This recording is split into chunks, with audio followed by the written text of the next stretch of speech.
Bonjour à tous. Il y aura un conseil des ministres ce mercredi. Le conseil va sans doute se pencher sur la situation qui prévaut dans le pays. Hier, il faut dire que gouvernement et syndicats se sont rencontrés une fois de plus encore, mais les négociations ont été reportées à une date ultérieure. Le gouvernement ivoirien, qui invite toujours l'ensemble des fonctionnaires à reprendre le travail, reste toujours optimiste pour une reprise des activités. Ouverture hier à Abidjan du 4e Salon international sur la sécurité et la défense.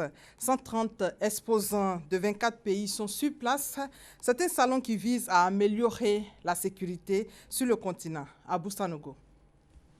Plus de 120 exposants en provenance de divers pays d'Afrique, d'Europe et d'Amérique participent à la 4e édition du Salon international défense et sécurité Shield Africa 2017.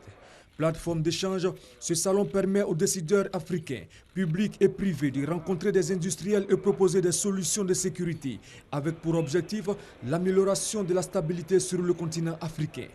L'objectif recherché, c'est de partager les expériences, partager les technologies et également partager les solutions. Pour le ministre d'État, ministre de l'Intérieur et de la Sécurité, Ahmed Bakayoko, ce salon doit permettre d'anticiper sur les besoins en matière de sécurité et de défense.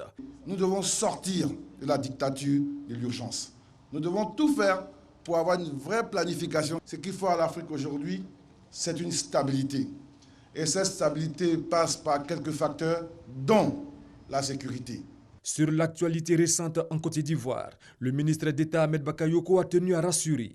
La force d'un pays, ce n'est pas l'actualité d'un jour ou d'une semaine. Ce sont des piliers plus solides. Et les fondamentaux de la Côte d'Ivoire demeurent solides. Avec nos troupes, nous avons certainement, comme je l'ai dit, un décalage de calendrier entre la prise en compte d'un certain nombre de mesures pour améliorer les conditions de vie et de travail et la forte exigence des peuples devant une croissance qui va vite. Chacun veut tout de suite sa part de croissance, mais je peux vous rassurer, la confiance est de mise. Nous avons entendu le message de nos troupes et sur instruction du président, nous travaillons à apporter des solutions durables. Chacun verra que les conditions de vie et de travail des soldats vont être améliorées. Nous sommes engagés, nous sommes déterminés. Aucun pays n'a progressé dans le monde sans difficulté. Je veux ajouter que nous ne devons pas perdre de vue la menace sécuritaire, qui est une réalité. Les événements récents à Gao, au Mali, nous interpellent à plus de vigilance. C'est pourquoi nous devons vite mettre fin au désordre en nos rangs. Les ministres de l'Intérieur du Togo, des îles Comores et de l'Afrique du Sud sont les invités d'honneur de ce 4e salon. Autre temps fort, la démonstration dynamique de forces spéciales. Au total, 42 délégations venues de 62 pays, dont 39 pays africains et 150 sociétés participent à ce 4e salon.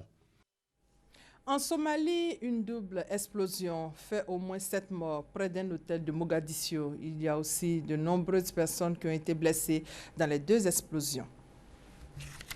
Christine Lagarde est à Bangui, première étape d'une tournée africaine qui l'amènera aussi en Ouganda et à l'île Maurice.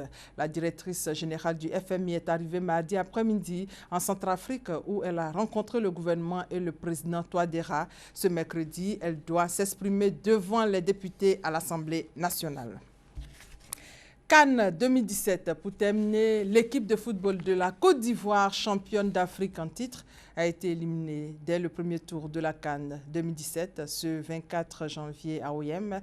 Les éléphants champions en titre donc ont été éliminés au premier tour de la compétition hier par le Maroc 0-1. Et voilà, c'est la fin de ce flash. On se retrouve à 13 h. Merci de votre fidélité.